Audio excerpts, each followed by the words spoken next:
Let us start the interesting chapter, the Consumer Protection Act 1986. Under this act, we are going to cover definitions part, rights of consumers, about consumer forum or redressal machinery, and procedures for making complaints. The Consumer Protection Act 1986.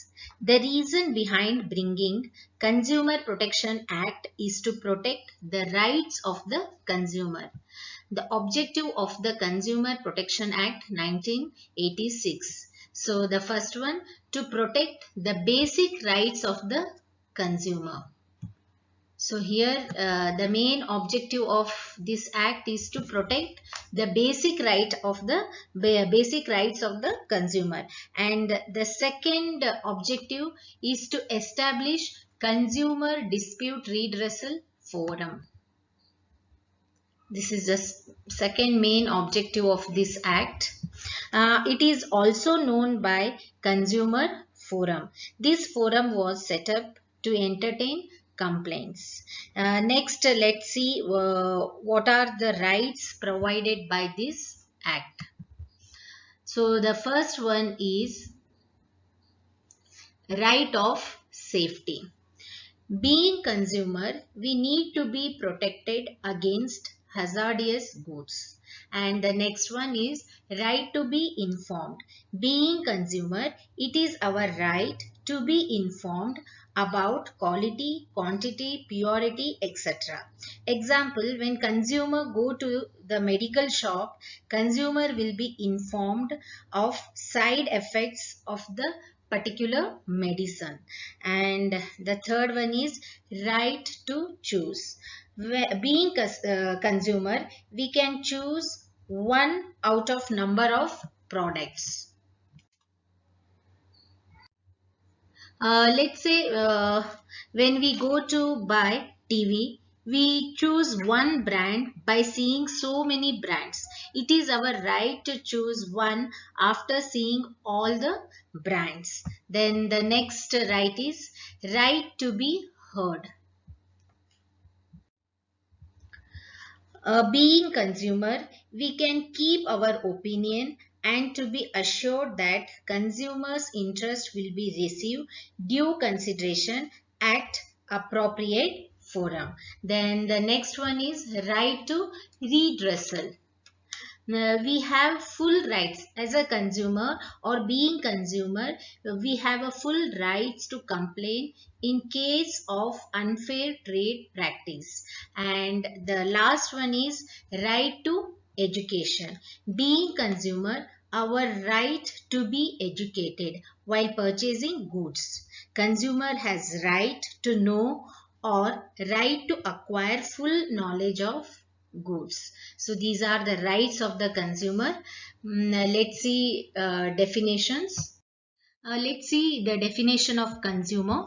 Consumer is defined under section 2 subsection 1 and D. A consumer is a person who buys goods or hires any service for consideration. So here consideration includes cash payment, credit payment, partly cash and partly credit payments, and payment made through installment. And the next, a person who uses the goods or hires any services with the help of any buyer or service provider. So here user of the goods with the approval of buyer of goods will come under the definition of consumer, and the beneficiary of the service will also come under consumer's definition. For example, your parents are paying fees but you are the beneficiary of the services. So here both you and your parents will come under the definition of consumer. And the last one, the person who uses goods and services to earn a livelihood by self-employment. Here goods are or services should be used for own consumption. So there is one important note, a consumer who does not buy goods for his own consumption or use but for resale excluded from the consumer definition. So consumer who buys goods for resale purpose will not come under the consumer's definition. Who does not buy goods for his own consumption, or the person who buy goods for resale purpose, that person will not come under consumer definition. And the next one is consumer dispute. Consumer disputes, which is defined under section 2 subsection 1 subsection E. So here it means a dispute where the person against whom a complaint has been made denies or dispute the allegations contained in the complaint. Let's say you bought the phone. It turned to be defective. In such case, you go to the shop from where you bought it. If the shopkeeper refuses to listen you will file a complaint against that shopkeeper in the forum. So this whole thing is called dispute. Let's move on to the next definition, defect and deficiency. So how do we consider defect in goods or deficiency in services before filing a complaint? So let's understand this definition. Defect means any fault, imperfection or shortcoming in the quality, quantity, potency, purity or standard which is required to be maintained by or under any law for time being in force. Here it means when goods are not as per the standard required by any law, let's say Bureau of Standard, Drug Control Act. So these are the special acts. According to these acts, the standard of goods are decided. If standard is not maintained, that goods can be treated as defective goods. And it says under any contract express or implied. Let's say there was a contract between manufacturer and consumer regarding supplying of 500 kgs of rice. After supplying goods, let's say 50 kg less rice found, then this has to be considered as a defective.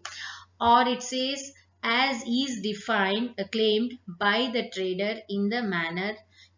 So here if trader is claiming to provide discount, but as per promise if discount is not provided, then that is comes under defective definition. That is also a defect. Then let's move on to the next one, deficiency.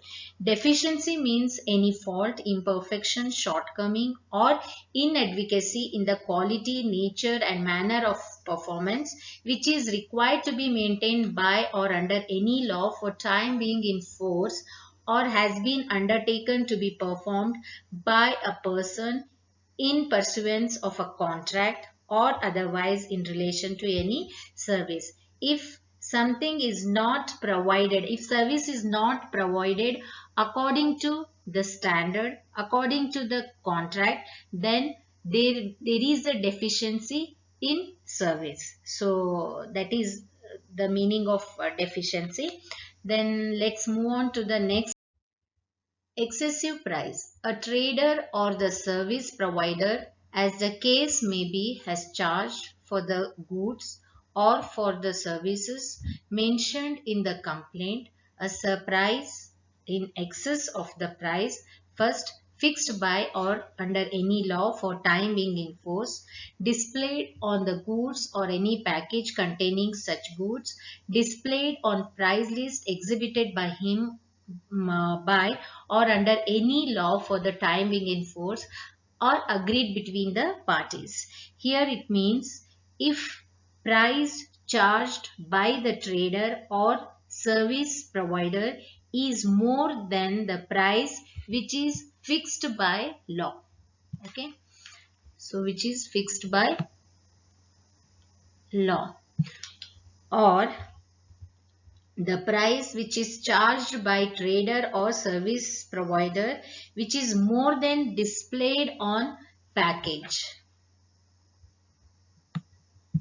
which is more than displayed on package.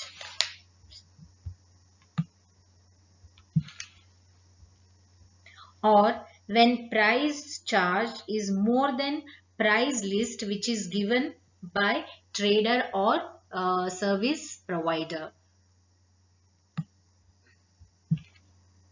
or when the price is more than agreed once. So in such case we can say that is excessive price agreed between the parties. Okay, then let's move on to the next one, goods. So here uh, goods means goods which are defined in Sale of Goods Act 1930. We already discussed about this.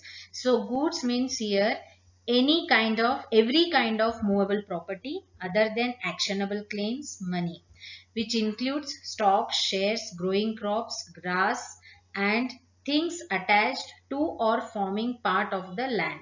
So these all comes under goods definition. Then let's see the manufacturer definition.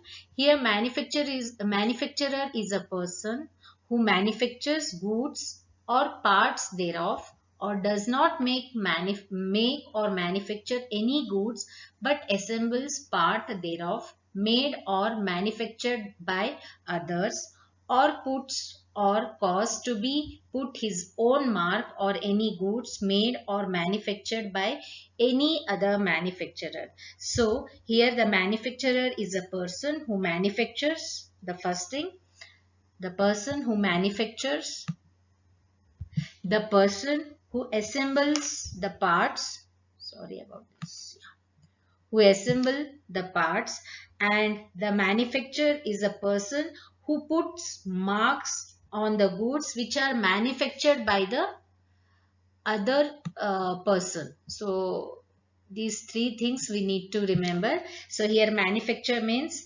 a person who manufacture the goods, the person who assemble the parts, and the next, the manufacturer is a person who puts his mark on goods which are manufactured by others. Let's see the definition of service.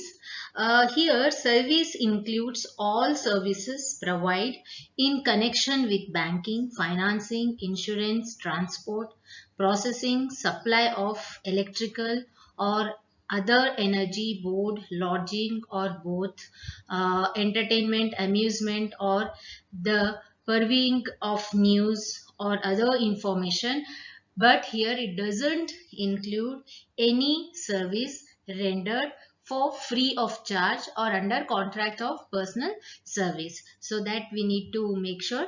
So here there are two important note.